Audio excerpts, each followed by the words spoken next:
يلا فيديو جديد، لكن الفيديو بتاع النهاردة غير عادي. قصة كده طويلة هحكي لكم عليها. زي ما انتوا شايفين كده، ما كنتش في المطبخ ولا في شقتي خالص. الأول كده هنسمي الله ونصلي على الرسول. اللهم صل وسلم وبارك على سيدنا محمد. لايك وشير للقناة علشان يوصل لكم كل جديد. بصي بقى يا ستي انت وهي، هحكي لكم القصة. كنت عند حماتي واخت جوزي، قالت لي انت عندك مخلل؟ قلت لها لا، ده الجزر احنا عارفين ان الكيلو كان ب30 جنيه، ده اخر مرة كنت اعرف يعني، او نزل بقى ب25 جنيه. قالت لي ده الجزر ال5 كيلو ب10 جنيه. قلت لها ازاي يعني؟ ده انا بروح اشتري شوية المخلل ب20 جنيه، يا دوبك على قد الطاقة او يوم كامل، وتبصي تلاقيه خلاص يعني ما بيقضيش حاجة، حبة قد كده بال10 جنيه. قالت لي لا، ده ال5 كيلو ب10 جنيه. بعتت ابنها ب20 جنيه، جاب لي 5 كيلو جزر زي ما انتوا شايفين، و5 كيلو لفت. ايه ده؟ معقولة الحاجة رخصت كده؟ والله العظيم. بصي عملت لي كام برطمان هتشوفوا دلوقتي ب20 جنيه مخلل. يعني ازاي يعني؟ ما شاء الله. لا، وقالت لي تعالي هعملهولك. هي اللي قشرته زي ما انتوا شايفين، وقطعته هي واللفت ومشت. قلت لها خلاص انا هاخده وهخلله عندي. جت اخت جوزي التانية قالت لي هاتي خللهولك واحنا قاعدين. شايفين اللفت؟ هي اللي خللته وحطيت لي عليه بنجر وظبطته. لو كان في براطيم تاني كانت عملت لي كمان الجزر، لكن عملت في 2 برطمان اللفت. لكن تاني يوم حسيت اني يعني عمي على الوش كده ومن تحت، ان هو ينفع يتحط ببرطمان واحد وبرطمان تاني صغير، علشان محتاجة بقى البرطمان التاني احط فيه الجزر. شايفين بقى؟ لما تكوني علاقتك كويسة باللي حواليكي، الدنيا مش مستاهلة ومش واخدين منها حاجة. طول ما لسانك حلو، هو يعني الإنسان بيبقى كويس بلسانه. على فكرة، طول ما انتي كويسة مع اللي قدامك، أكيد اللي قدامك هيكون كويس معاكي. عمرك ما هتكوني كويسة مع شخص وتلاقي الشخص ده بيبادلك بسوء نية، استحالة. طول ما انتي كويسة مع اللي قدامك، أكيد رد فعل اللي قدامك هيكون كويس معاكي. الدنيا أصلا مش مستاهلة والله. يلا، المهم بقى اتكلمنا كتير وحكيت لكم كل القصه. شايفين بقى اللفت لونه عامل ازاي؟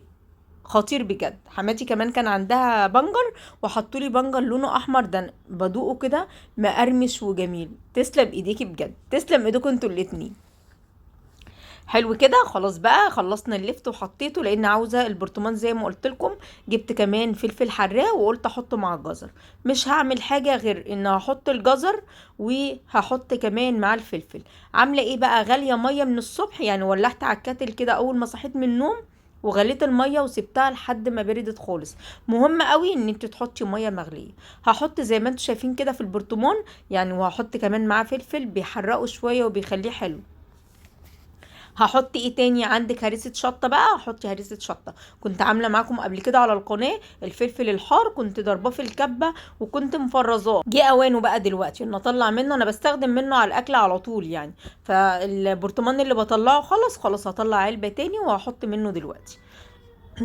شايفين بقى كده؟ اهم حاجه ان انت اضغطي وانت بتحطي. يعني عاوزاكي تضغطيه على قد ما تقدري، ما تخلوش علشان ما يعومش على الوش. شايفين اللفت من تحت كان عامل ازاي؟ عامل على الوش وكان فيه ميه كتيره يعني. يعني كان اخد يا دوبك برطمانين، حطيتهم في برطمان وربع يعني. البرطمان التاني صغير قوي زي ما انتم شايفين.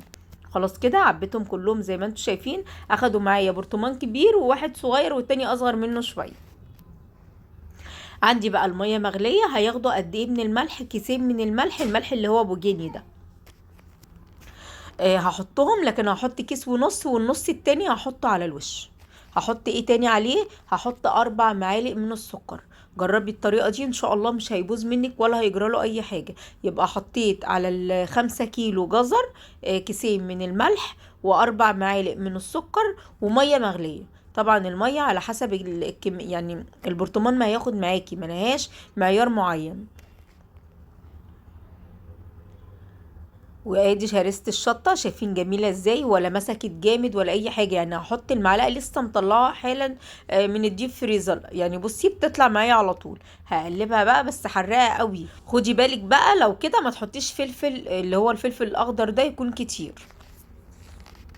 خلاص كده بقى مظبوط. هبدأ بقى احط على البراطين.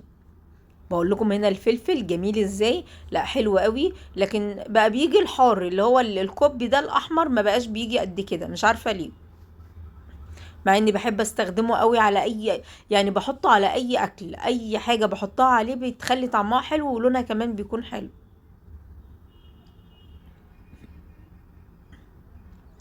المية المغلية هنا مهمة قوي.